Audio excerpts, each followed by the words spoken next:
cambio ya. No va a dar tiempo.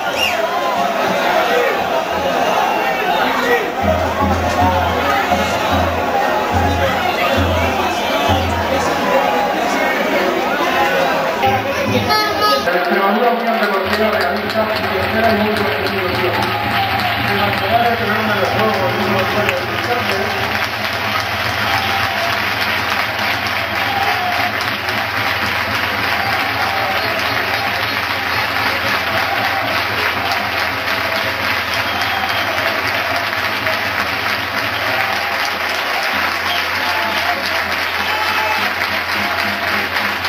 y debutará con el portal número 14, Leandro.